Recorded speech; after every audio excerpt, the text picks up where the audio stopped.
'Cause my heart starts beating triple time with thoughts of loving you on my mind. I can't figure out just what to do when the cause and cure is you. Get your ass into the room and throw up some hearts I wanna see. And don't forget the thumbs up, like and comment, and subscribe to my channel. Peace I deserve. Yes. Yes. Don't forget to like and subscribe. I'm your host, JustLatasha. Welcome to the room. Shout out to all the hearts in the chat. I definitely see you all. Thank you so much. Oh, I see a little LGBTQ flavor in there. You know I stand because you know I am. Welcome. This is the I May Destroy You dissection. Why do I call it a dissection? Because this ain't a recap. It's not a review. You see the setup, you see what's going on. This is through a filmmaker's lens or a directorial eye. I am bringing my passion for filmmaking, I'm bringing my knowledge for filmmaking, and I'm bringing just my own brain. Is that all right? I just have like my own thoughts. I'm just bringing my own brain to the room, so I'm not going to tell you what you're already seeing. I'm going to expand the visual layers to expand the story. And it's not just me. Everybody in this chat know what's going on up in this love room. Y'all help me just as much as I help y'all. And this is going to be very conversational tonight because shout out to my friend Ellie Luna who be up in the chat. We had a conversation before this, and we need to really talk and break it down. So tonight's going to be hella big, hella exciting. I'm ready to dive in. If you're not following me on social media, please fix that. Do that right now. I am on Instagram at JustLatasha. I am on Twitter at JustLatasha404. And I see so many of my patrons in the room. Make sure you're a patron. Okay, patreon.com/JustLatasha. My patrons do get an extra live stream every Sunday. They had access to my Black is King dissection first and live. There's gifts. All right, there's gifts. I also do a dissection workshop at the end of the month. The date and the film is pending, but shout out to the patrons who have joined me in our private little workshop, chatting in real time the entire time, giving me some challenging questions to answer while I'm out here workshopping, y'all. How dare you? But I love it. That's about it. Make sure you hit the thumbs up, thumbs up, thumbs up, thumbs up. If y'all ready to dive in, I guess we can start. Is we good? We can start. I see y'all. I see y'all. What's up? What's up, Trini Boy Damien? What's up, KK? What's up, a Black H Mark? Waiting for Ellie to get up in here. LB, a patron. CJ, a patron. What's up, Sarai? Oh, I love when she showed, because I be confusing myself. I said I commented. It's not just Latasha. It's Latasha's in the room. Kalovna, patron, is in here. I see Iana, Cali girl, my patrons. Hi, you guys. All right, we're gonna start. Cause look,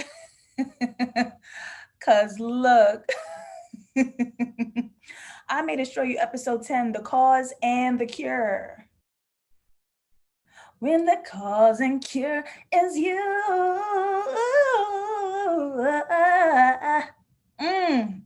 Let's get weak because we don't know what the hell is going on.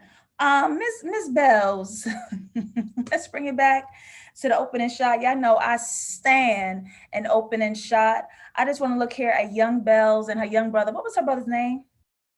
Don't I do this every dissection? I'd be so involved in the visual layers and the colors and the story. I don't even know none of the characters' names.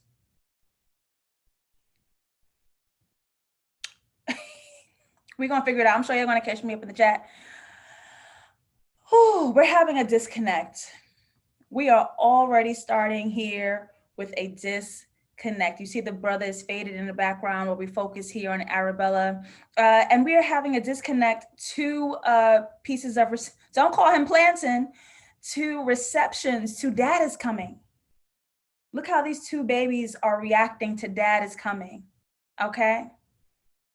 His name is Nick. Thank you, Trini Boy Damien. Thank you so much. So as we have this brother pretending to be asleep, disappearing, becoming a shadow, ignore me, he said. We have Arabella diving right into a dreamland, right? Filling in the color on what should be black and white. This should be simple. We should know the truth and we should know it's black and white.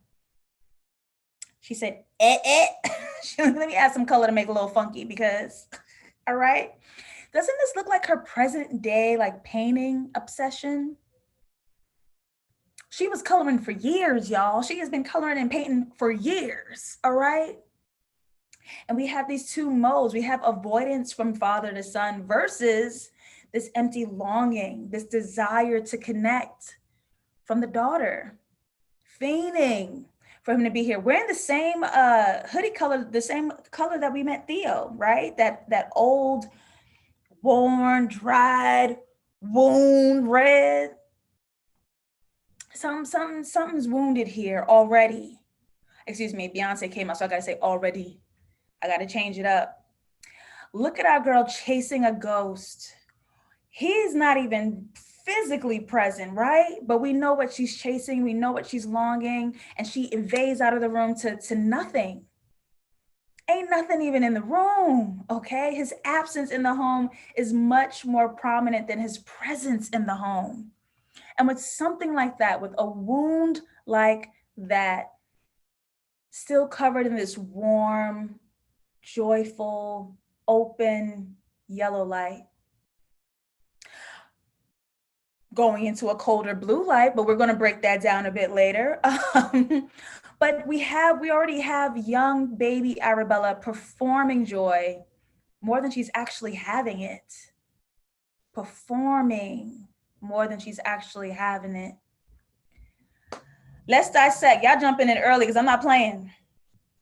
Y'all gonna have to jump in early, okay? Yeah, I said there's a lot of red in this episode. It sure is. It sure is. CJ says Nick is not interested in the false hope when it comes to dad. Come on, realist. He said the world is black and white. Arabella said, I need a little more. All right. Let's dissect. We already have wounds popping up from the mother down to the daughter. Don't it remind you a little of lemonade? Because what the recipe that the mama makes, she's going to hand directly to her daughter, whether she knows it or not, whether she's conscious of it or not, whether she meant to or not. You're passing wounds down because your daughters are watching you accept something that hurts you. So what do we line up for? You're our first example of what type of love is allowed in our lives and in our home.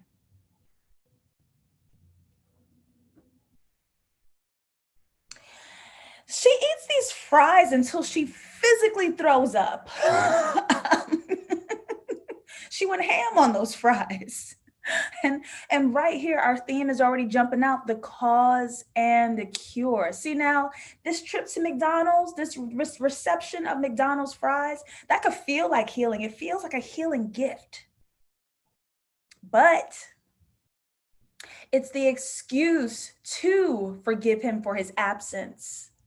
You're hurting me so bad, but if you come with fries, all is forgiven. I'm going to shove these fries down because I need it so bad. I need these fries to heal. And the food literally causing her sickness. But if it's the bridge to her father, it's the cure to the pain of his absence. Y'all feel me? Do y'all feel me? You are hurting me so bad, but I need this just as bad to soothe the pain that you're bringing here. Ooh, dichotomy. Ooh, ooh. Ooh, let's go into the title shot. Come on, we dissecting. Let's do it. Let's dissect. We are staring at Simon's jacket. Literal trash, all right? Literal baggage, literal trash. And this is the origin of the adult's Arabella's wound. This physical representation of the night of her trauma, right? This is the baggage she's carried, this pain that she's carried and shoved under her bed and her consciousness for 11 months. Is it Thanksgiving? They didn't say it, but is it that? No, they're not even here, so it's not Thanksgiving, right? It's just dinner. That was slick, Jack. That was slick, because y'all said we in the UK, so we're not gonna make it Thanksgiving. But Americans need to understand that when I sell the show across seas, because that was a flex, they're gonna eat after Halloween. So I think as an American, I just assume Thanksgiving, but it's not, because they not. It's her birthday. It's Mama's birthday. It's Mama's birthday instead. We can collaborate. Um, right here with this, right here with this. I feel like they try to do a double layer of the mom's birthday slash Thanksgiving, because they're giving us like these moments so we are aware of like the time passing. So I think they did something slick where they layered that a little bit. But because we know it's November now. This jacket, this source of wound, asks so many questions for our characters. Is there a source to blame, and who are all of the guilty parties? Because there's a lot of people in this pot. One event and a ton of people in this pot. All right. So the first time we see adult Arabella for this episode, we know what that mirror means. We know what it means. We're seeing Arabella split in two.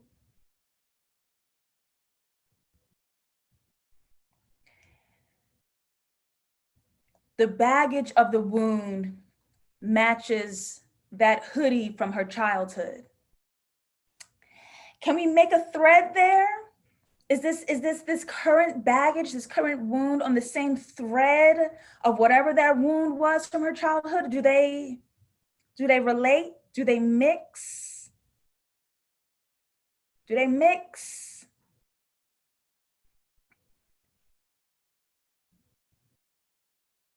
Because something's here. There's a similar thread here, and we're gonna ask a lot of questions tonight. This episode poses so many more questions than it answers, and we're almost at the end of the season. What? Still performing that same joy to just have a moment with her father, her absent father. Just like a little kid, just the same exact thing as a little kid, right? Well, dad asks, "How are you?" Let me tell you how Kwame is. Ooh, Mark, a Black H says, working through current trauma can feed into unresolved trauma from your past. Say that. Say that. Well, let's get into some trauma here. Again, mirror image, reflections, identities being split, living two lives, living two truths, right?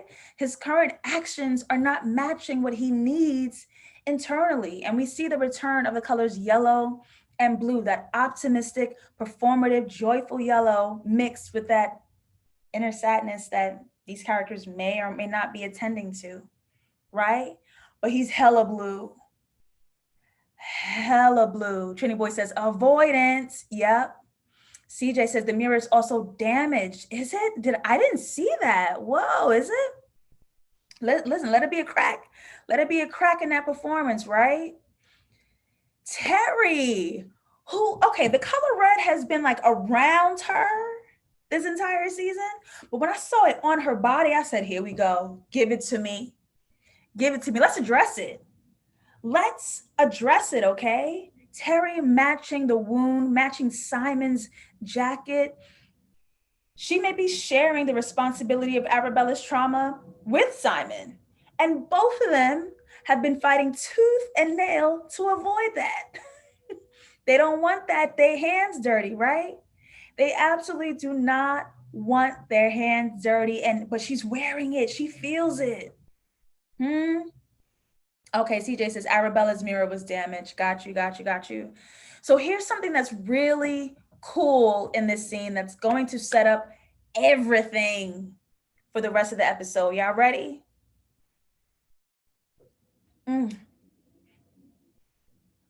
Okay. Terry here is performing and getting ready to go into an acting audition. So right now she's rehearsing her actions because there's no dialogue. She's rehearsing what this character in her acting audition has to do. So in her practice, she says, wave, wave, smile to the office coworkers, Phone pings, she gets a notification, sadness, right? Let me tell you something. We just saw it. And I don't know if y'all caught it or not, but we just saw it. Let me point it out to you. Arabella performing that optimistic yellow, right? Performing that joy, wave, wave, smile to the world, smile to the people around you. Her phone pings, she gets a notification. But then we cross over to Kwame's phone, deep breath, sadness. Okay? What she's performing and preparing for in her acting audition is the caliber for Arabella and Kwame. What we're performing versus what's notifying us to the truth of how we feel, that deep sadness. And Kwame literally gets a notification on his phone, surrounded by blue, while he's performing this hypersexualized activity to pretend to be joyful. Where's the joy? Right? Both Kwame and Arabella are partaking in old patterns to avoid the root of their wounds. All right? So Iconic said, I'm cheating. I haven't even seen the episode. Well, join in anyway. Join in anyway. How are Arabella and Kwame on the same thread? Arabella asks her father, her absent father, are you coming over to mom's? And Kwame gets a notification. Want to come over? We're going down the same performative lane, using our old tricks to get away from that wound that's calling for healing. Well, fine, let's keep pretending then. Let's just keep pretending. This is a dissection. Welcome, everyone. We have Arabella faking it to her mom. Whoa, what? First audience question. Thank you, Adora J. She says, you can't do this to me. I'm at work. What the hell? You the goat. A word. Wow. Performing. I'm going to ask y'all first audience question of the night. Here we go. Why does Arabella have this emotional gap with her mother? Why is she present for her absent father and emotionally absent for a present mother? Why do you guys think that is? Like, what was happening? What's happening? Arabella is present for an absent father and absent for a present mother. What is she doing, y'all? I see y'all wheels turning. Thank you, Damien, for the super chat. I really appreciate it. Because I be working hard. I deserve me a little money.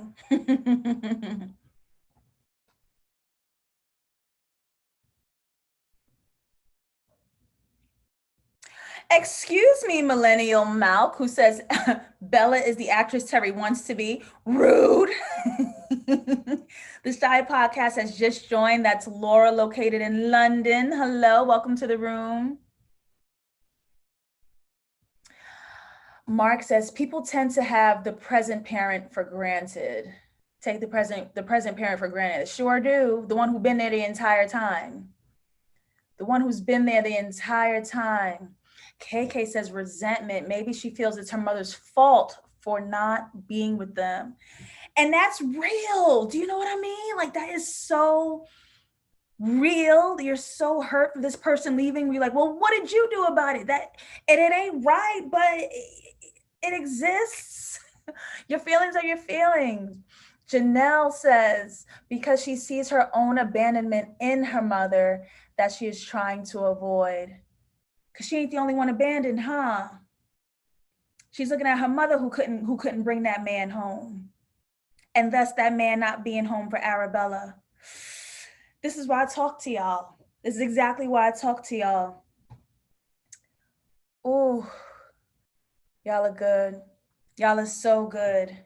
Whew, and that was a celebration for her mama. She's making this all about her daddy. She didn't talk to her daddy who said he was coming. Then she want to reconfirm on the phone. She didn't even call her own mama. Terry did. And then want to ask about dad. We would have to have a talk. Okay? Not on my day. Not on my day. I have another audience question. We're jumping right back in. I am looking at 3 wounds. Ben wearing the Kwame blue, but sitting on a wound red. Terry wearing a blame, a guilt red. This little red wound behind Arabella, but for the most part, she's trying to chill. What's up with Ben? And are we looking at 3 wounds? Are we looking at 3 wounds? What do you guys think is up with Ben? Because this season is asking so many more questions. I want answers. What is up with Ben? And are we looking at 3 wounds?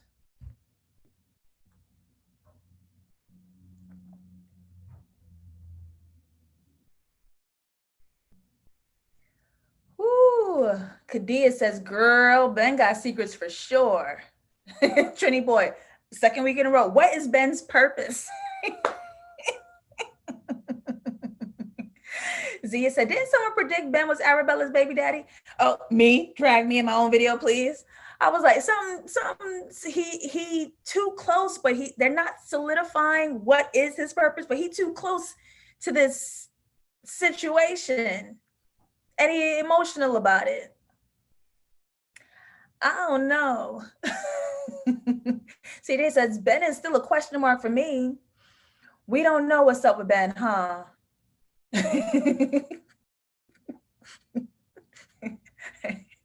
Ayala Edwards says, I'm starting to think maybe we are Ben.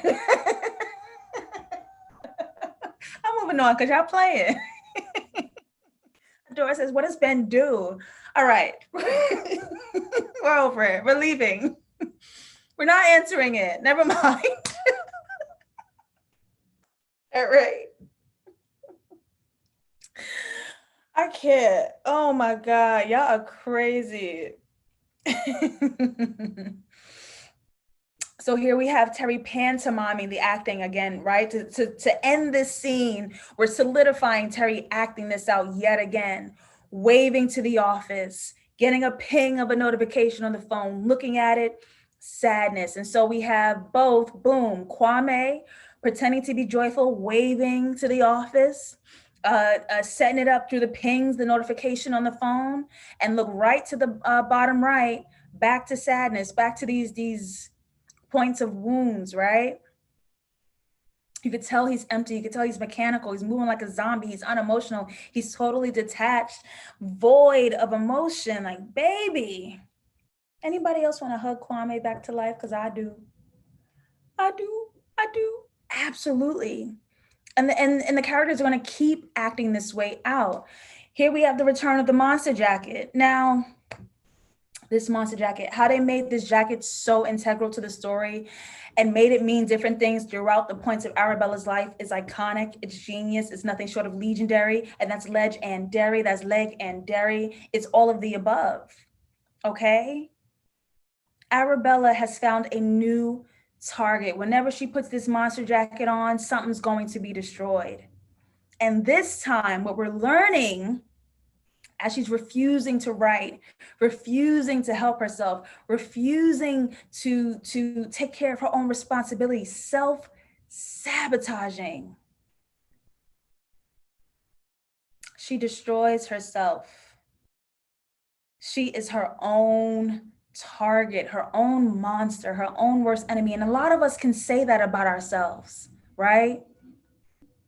We have our 2 friends leaning all the way into their distractions. Terry fully diving into taking care of Bella because she needs to avoid this blame and guilt. She needs to avoid the fact that she gave the okay to leave that girl in the bar by herself.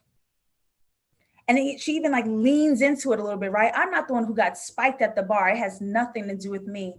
Talk to me like that again, Terry. Talk to me like that again, Terry. I dare you. I wish you would. Arabella into her distraction, diving deep into the vapes to avoid whatever mindset might pop up, avoiding the flashes, avoiding the trauma, avoiding feeling powerless. The assaulter has never been caught. He's just out there living his best life while she's been suffering for nearly a year. And they both avoid the truth to each other. These distractions are empty. Terry's overcompensating with Arabella to avoid saying, my bad, I told him to leave. And literally the vape is empty. You ain't even smoking on nothing. These distractions hold no weight. They are void, but they need them desperately. With each other, they need these distractions, right?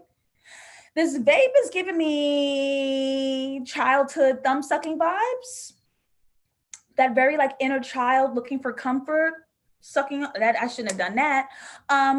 It's giving me like baby girl thumb sucking, like very self-soothing, right? Vape is the new French fry, shoving it down, making you sick. You don't care. We need it so bad, just to not feel this moment completely. Ain't nothing in there. And Ben don't even keep it cute. Ben makes it known that she's not. I hate people don't let shit slide. And I'm not playing Ben because low key this is a Ben Stan account, but like I don't like people don't let shit slide. Like, damn, let me just try to smoke on this empty vape. We gotta say something. This is the most powerful shot of the episode. This is the most powerful shot of the episode. I'ma hold that. Damo Rashad says, crazy. Terry brought her that vape to help her wound, then it broke. Listen here. Listen here. I like that, Damo. You knew around here? Ooh, is you new around here? This is the most powerful shot of the episode, where Terry is literally the embodiment of both of her friends' truths, right? Look at her matching the wound of Arabella, but that phone that brings that notification of that blue sadness, where Kwame's at, where Kwame dives in so he can avoid his wound. Look how she's the perfect bridge between them both. Ooh, it's so subtle, but it's so smart. I don't even know how they think of this. So subtle, but so smart. And she's crying, pretending, getting ready for this acting audition, pretending to be that last part of the audition where she has to cry, but performing where Kwame is emotionally, but physically present to where Arabella is.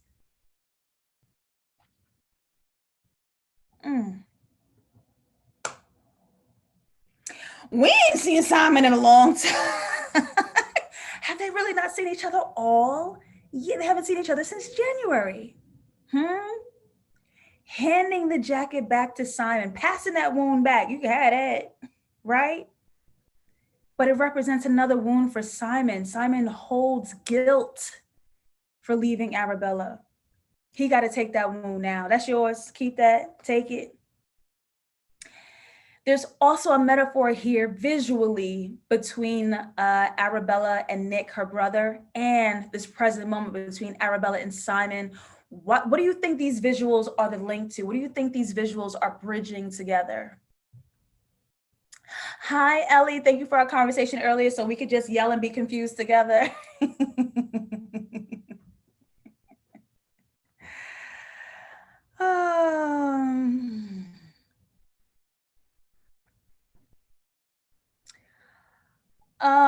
Eve, I feel like a lot of people are triggered by the show, which is a very valid response. That may be more reflective of how it's individually received by each viewer, and you're totally at liberty to disconnect. A lot of people are not able to watch this show, and that's a very real and valid experience.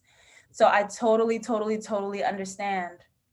YDY says the vape is Terry. It's toxic. It's broken. It's no longer serving its purpose, but Bella refuses to let it go. We didn't even talk about that, but Sam. Oh, y'all just want to come in here to drag. Whew. All right, let's get back to the visuals that we talk about. It sounded good. It sounded good. I see a few comments about people thinking it's a childhood secret about abuse. All right. Drea Smith says they both withhold the truth from her. Simon about what happened, and her brother the fact that her father was full of shit. I'll do that. I do that, right? Something's here.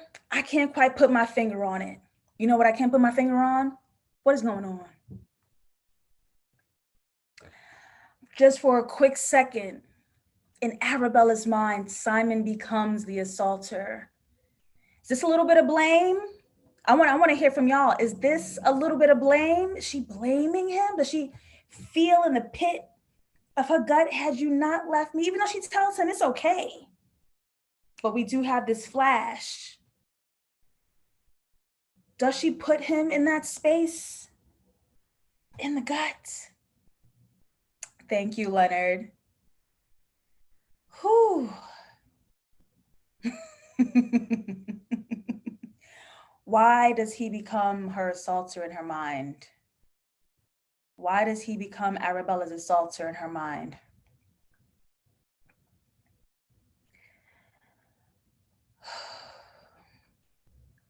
KK says, when she's seen his face and then apologized for thinking that he could have been the one who assaulted her.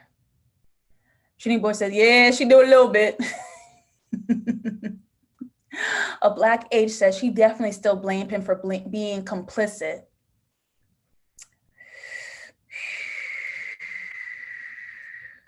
Millennial Malk says Arabella's relationship with her father has grown into her relationships with men in general. She seems to accept that pain and betrayal just for moments of false comfort.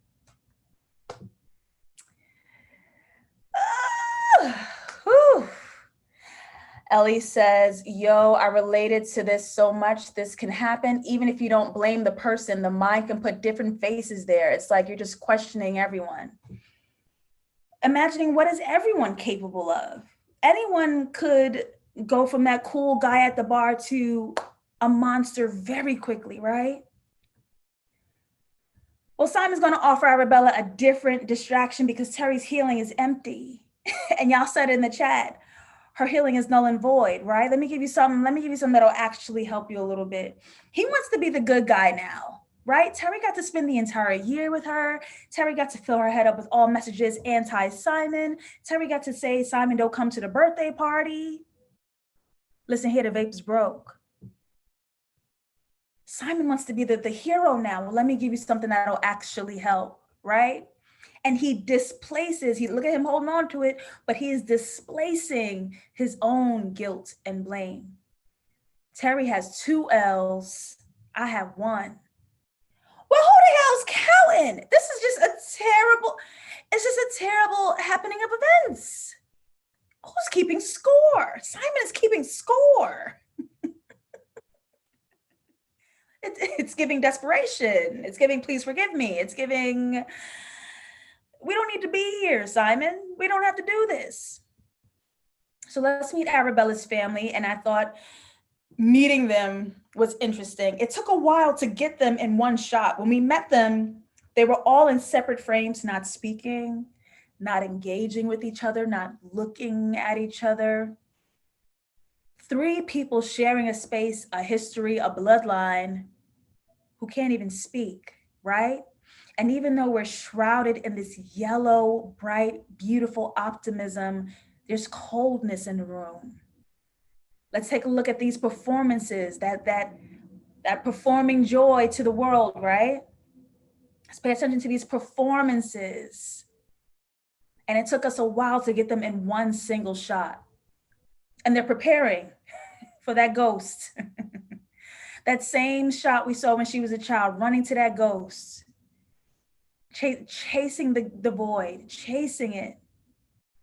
And while her brother was just about to emotionally confide in her and open up, she pieced out on him, left him alone in emotional abandonment, performing what her father performed on all of them. this emotional abandonment. See, now the brother Nick here, he don't have a vape, he don't got no painting, he don't got two best friends, he has his phone. And we've seen Arabella have to perform this social media shiro to her phone, right? Her phone and the internet became this escape, so she didn't have to pay attention to the here and now. Look at him diving into that phone here and for the rest of the episode, needing that. Because the president right here, let me show you a L. The L of the family.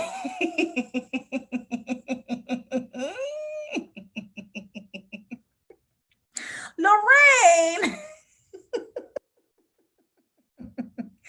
She showed up, soft eyes, shifted wig, and she sat in their home and said, and who's going to check me? Who's going to check me? Well, if Simon got one L and Terry got two, Arabella got one L. She right here, right? And look at Arabella and Nick in the back, literally enacting how they maneuver, handling their wounds and their truths. Don't look at it. It's an L in the room. Don't look at it. Don't acknowledge. We don't have an L elephant in the room. It's an L elephant. All right, I'm losing viewers. Here we go. They said that's enough. Y'all said the audacity. Listen, how dare she? Look at mama's birthday dress, hair wrap, bang flipped, bumped ends. That's old school Black woman, right? This outfit right here for me, it's giving broken heart. It's giving shattered heart, esteem, clarity, boundaries, vision. She's shattered, this woman. Compared to the calm of Auntie L, which is so unfair. Because L assaulted the family. But look at the color. She's calm, cool, and collected. She's looking at Arabella and Nick right in their eyes, sitting on their furniture, dressed in this calm, grounded, right color. How does she get to be okay? How does the assaulter get to be okay? I'm mad. I'm angry. Right? Arabella says something when she was on the couch with her brother, which was so strange. So strange. And she tells her brother that her head is light and that she's dumb and she's acting like she's aloof and she can't remember anything and she don't know the language that they speak. She can't speak Tweet, right? But Arabella's entire season has actually been the total opposite. She actually remembers a lot. She's mentally sharp. Remember when she dragged Zayn on that stage? Remember these social media rants that she has? She's very sharp. But we see her here back to the childhood, but she's choosing to remain in this dream state. She's choosing to put the color in where the truth is black and white, right? Hanging on to that Game Boy. She needs these distractions because if she dares to look up, face the truth that Nick already faced, right? And there's something here where she doesn't bother to learn to speak Tweet, to speak her language. So I have a question for y'all. Let's do another audience question. Why do you think her family enables her delusion? Because they sure do, right? Why do you think everyone's covering the secret for Arabella? Nick knows. Mama knows. Arabella's playing Game Boy. What are we doing? What are we doing? Millennial Mouse says, I find it interesting how we perform more for our family versus our friends. I wonder why do we have to play house instead of being home for each other? Ooh.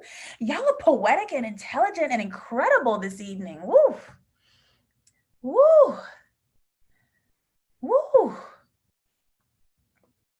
Bianca Branch says, Arabella chooses what to remember when it's not too painful. When the truth is undesirable, she has a lapse in memory. All of a sudden, I can't see. I choose not to see. KK says, maybe she's sensitive. And isn't she older than Nick? Trini boy, I agree with you. It's easy to let Arabella live in ignorance because they think they're protecting her. And it didn't help a damn thing. It didn't help a damn thing. Look how delusional they have allowed her to become. Again, this family not even sharing a frame, shooting them in different frames. They are so disconnected from each other, right? Brother's not looking at mama. Mama's not looking at brother. Arabella's staring straight at the void, chasing the ghost. That's the exact way she's chasing the ghost of her assaulter. She's chasing the ghost of her father, needing to resolve something, but not even knowing what that'll be. Look at her staring directly, hyper-focused on the vacancy in the void. They fed that delusion. Excuse me. And we can see, even though there's no more physical mirror, look right behind Arabella where the wallpaper splits from the other entrance here. We have an identity split right down the middle. This is what she needs versus where she decides to put her attention. This is the healing versus the wound. And we go back to the title card. Even though this void is the cause of the pain, expecting and waiting for this wound to show up will be the thing that soothes her, even if just for a moment. It soothes her. Ayala says, how can you talk to Arabella when she's so avoidant? They probably tried. We ain't see it. We ain't see it. I don't know. Look at mom's still getting cute for this man. Dad gets a blue special plate. We can go ahead and dissect what that blue plate is supposed to mean. I'll give it to y'all. We're looking again at this performance, pissed when he can't see, performing joy when he comes back. Huh?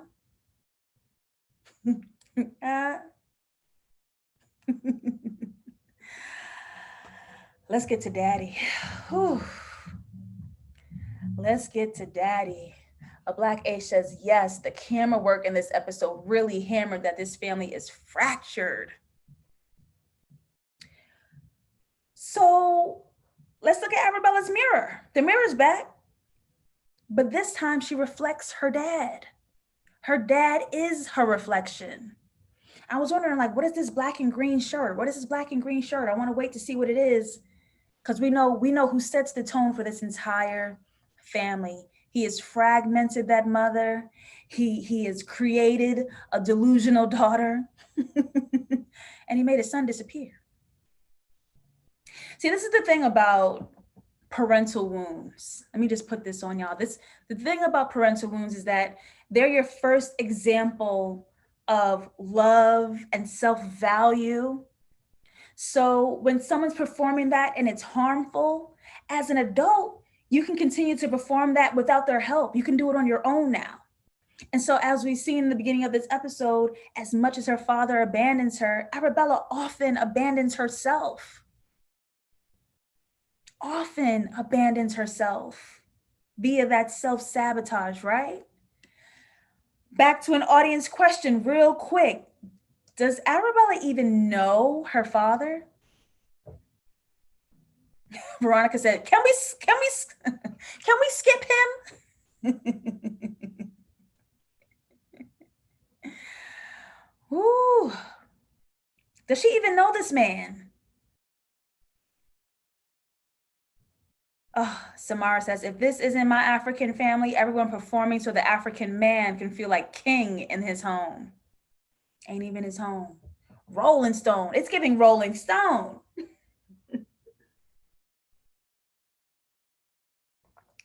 Jazz D, Arabella's shirt is black with specks of green and white.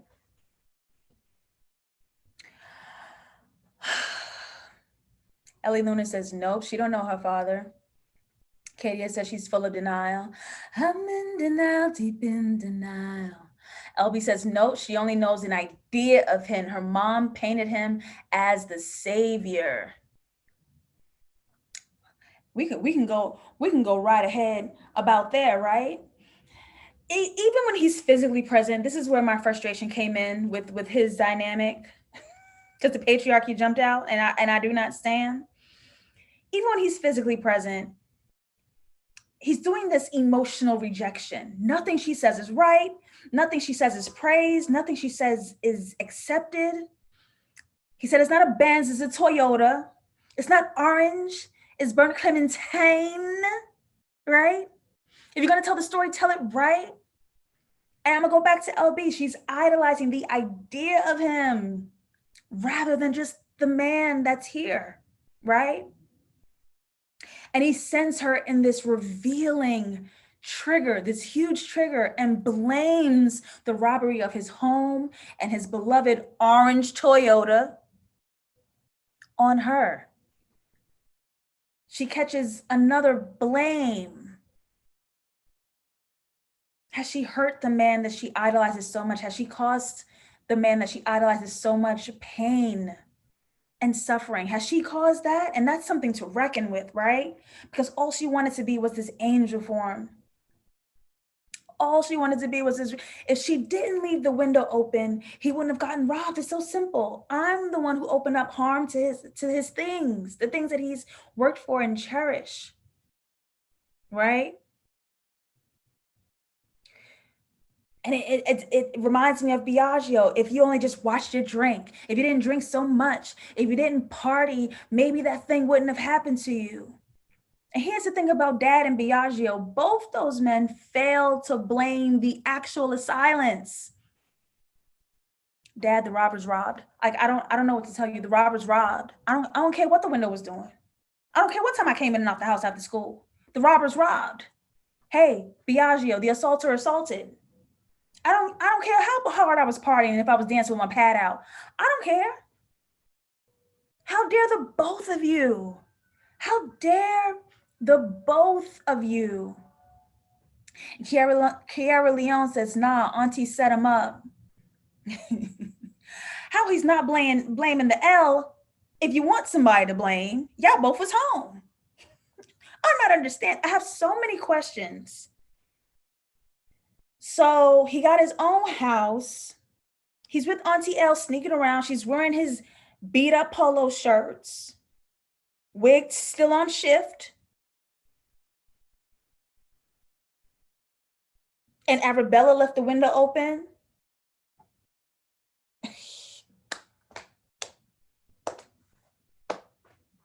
We have some delusion in the room. We have some delusion in the room. Ayala Edward says, come on, with a great question. Did Biagio or the dad ever ask Arabella if she was okay?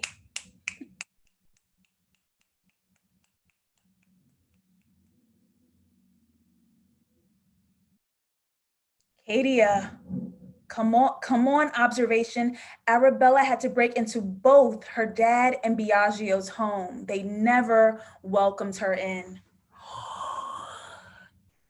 The desperation to be loved and accepted, the desperation. I will break your house down. I will find your spare key. I will climb through the window. Just love and accept me. That was a wrap. I didn't mean to do it, but I did. And we're just going to let it settle, huh? Great observation, boo.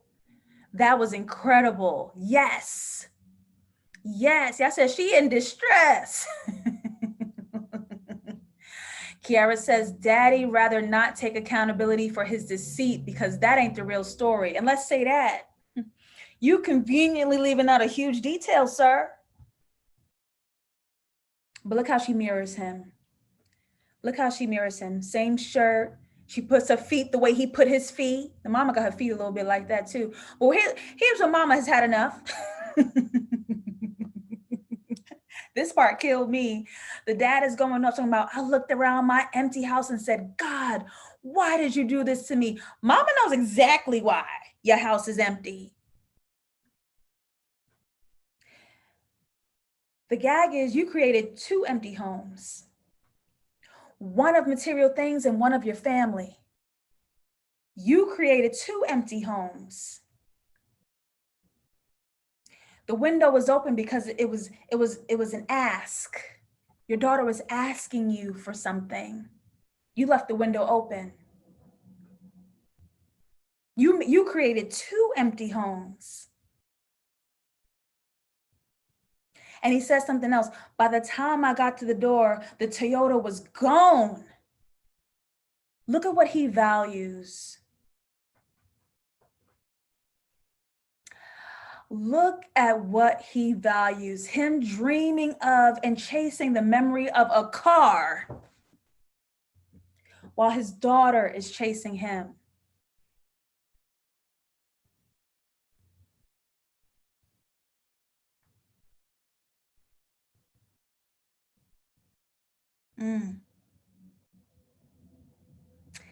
Toyota over Arabella? I wish you would. I wish you would. LB says the dad was giving Hotep vibe. Nothing is ever your fault, sir. Oh, man. Well, whether or not this family chooses to partake, they all reflect this man. Even when you're hiding, Nick. Even when you're hiding, Nick, whether they like it or not, he has affected this family and infiltrated the way they will respond and act within their lives, right? And here when we have this reveal of Arabella receiving the news that it was her fault, that this house was robbed, her brother gave it right back to her, didn't he? He emotionally abandons Arabella during the emotional height of this dinner moment. He clocks out. Y'all can have that, right? And she just did that to him just a little moment before. I'm sorry, Bells. I'm so sorry, Bells. It's that feeling when your daddy ain't shit. You know, you got to realize it for the first time ever.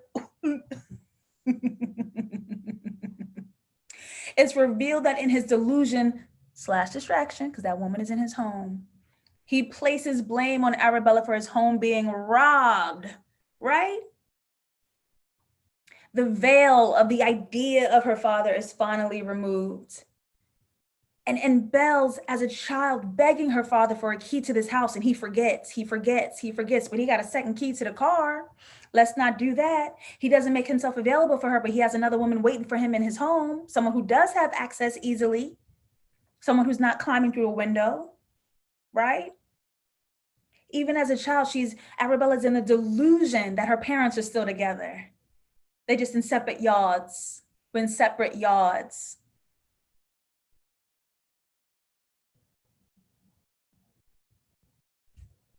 L asks, my question is, why is the first time we ever see any type of interaction with her dad, if he was Arabella's savior, you would think that she would have attempted to call him at some point before. Well, the way that he be ditching and dodging her, I don't imagine that she could rely on it. She knows that there's an event coming that would make him like show up. Her mom's birthday. I don't believe she believes that he's accessible on casual, normal days. It has to be an event for her to be able to access him, right? Terry. L. The robbers. Everybody's a mess. Everybody's a mess. Just like Terry narrated for her acting audition after the notification, there was sadness. After the notification, there was sadness. So the mother does something shocking here. She's the one who admits the truth. Look, Elle is the plaything and I'm fully aware of it. Messy as it is, it ain't cute, it ain't pretty, but she stands in it. And her hair is bumped for him still. It ain't to your approval. It ain't to your liking. It ain't logical or makes sense. But it is what it is, which encourages Arabella to reveal her own truth. Look, it ain't, something happened. It's messy, it's ugly, but let me tell you a truth. Let me tell you a truth. And even though they are shrouded by sadness, because they are just letting each other know the truth and they can drop the performances, we have that soft, beautiful yellow light on these two Black women. They can provide optimism and hope for each other, right? They can be the light for each other, even in this dark space. Well, Kwame needs some light. Kwame needs some light. Oh, Moncrief says, but that is learned behavior from her mother. That's why she forgave Terry, because her mother forgave Aunt Elle and excuses her dad's behavior. Y'all are so sharp. I can't. Y'all are so sharp. I cannot. I cannot. Ayala said, Mama said, I'm single and I'm single and cute. I'm single and sexy, unbothered. It ain't pretty, but it's lit. Okay. So here we have Kwame walking around emotionless for so long, that nourishment, the food, looked strange to him. He didn't realize he was starving. He thought starving was the new normal. He put that food right back down and said, where's the dick? Where is the dick? He didn't even know he was starving. When nourishment comes and you're so used to darkness, you get rid of it. You didn't even know the blessing was right there, right? I want to talk about intimacy. All the sex he was having, even when he lost his virginity, lacked intimacy. And when he had a moment before, he lost it, huh? He lost it focusing on Horny Man 808. And then when he was ready for it again, it was gone. Moment passed.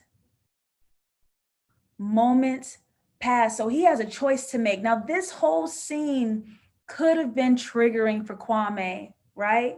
And we can see his positioning in both of these angles, that he, like Arabella, is split right down the middle. You're either going to choose your healing or you're going to choose your wound. And that is totally up to your power. And listen, unlike Horny Man 808, the door is wide open. Ain't no locks, ain't no slams. And though he's no longer physically trapped, emotionally, he kept himself locked in that room since it happened. He has never let himself out of the room the entire time. So what are we gonna do? Are we gonna leave and stay trapped? Or are we gonna stay and set ourselves free? We love liberation. We love liberation. He turns and admits what he needs: a hug. Please, I need a hug, please. Right? And I thought it was ironic. Fun Now 97, was he in the same colors as Horny Man 808?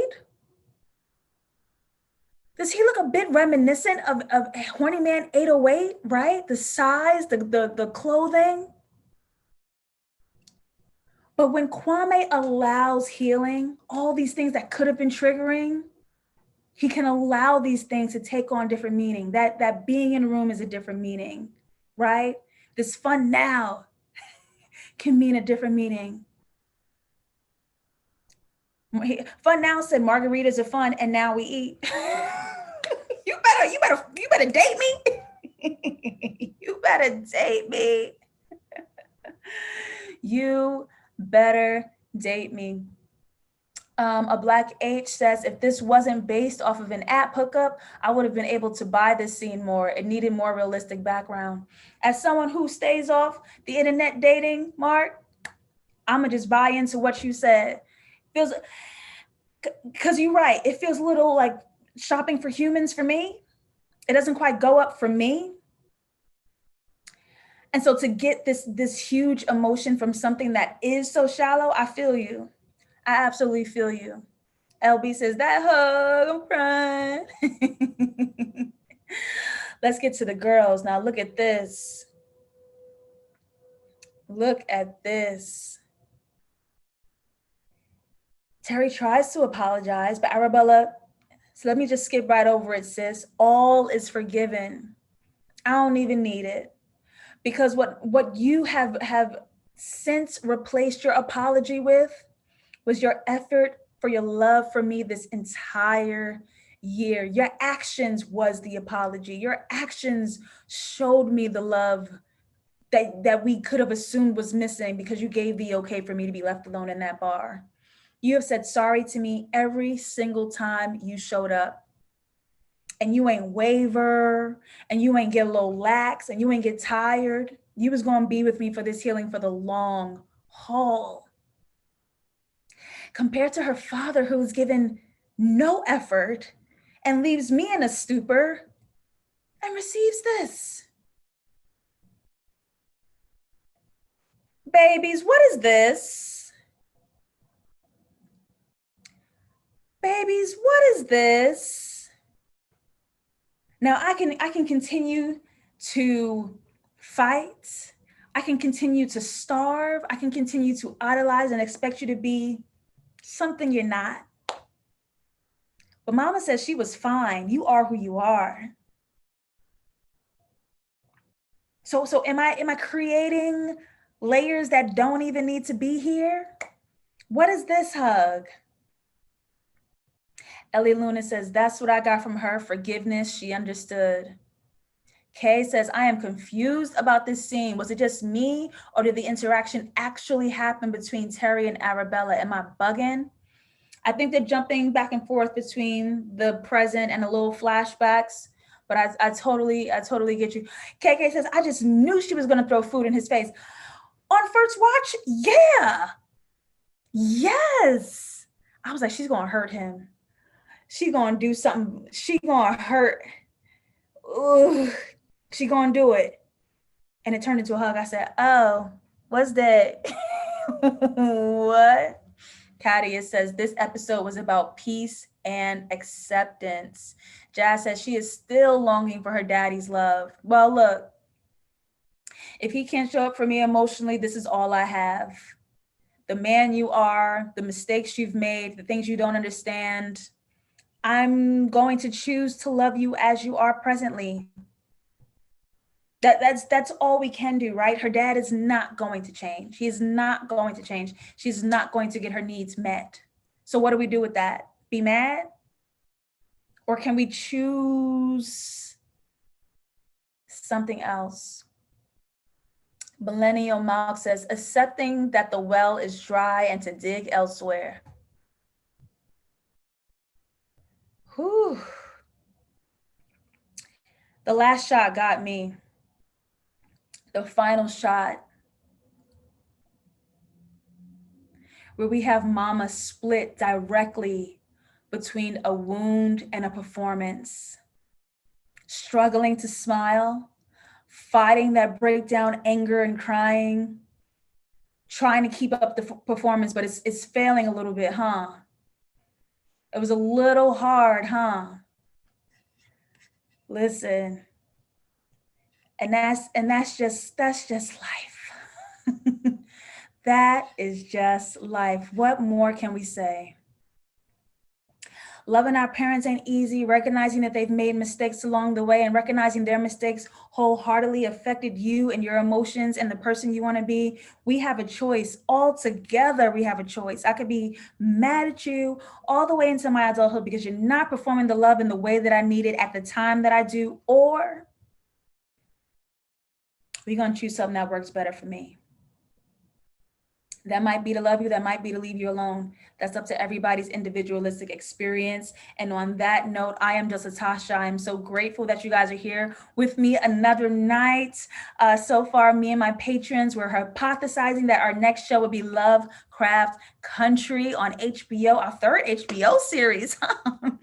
If you guys have any other suggestions or you would love to do the Lovecraft Country after this dissection series is over, which is about 2 more episodes, leave it in the comments. Yes, for Lovecraft Country, or recommend a different show, let's line up something else to dissect right after this one, all right? And if you're not following me on social media, do so. I am on Instagram at JustLatasha. I am on Twitter at JustLatasha404. And on Thursday, we have a huge show for Thursday Nightly happening live every Thursday.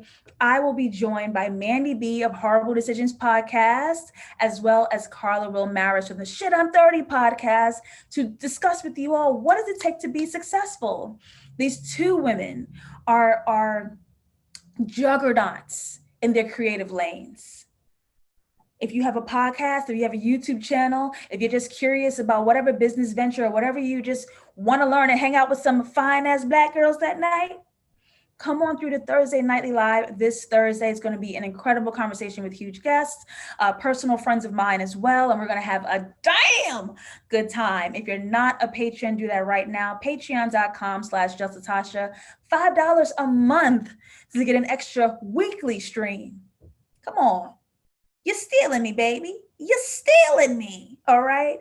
And on that note, I bid you all adieu. Thank you for being here. Thank you for giving your hearts, your energy, thumbs up on the way out, subscribe on the way out, social media me on the way out. I want to hear from all of you. I respond to each and every one of you. And that's it. Happy Tuesday. Bye.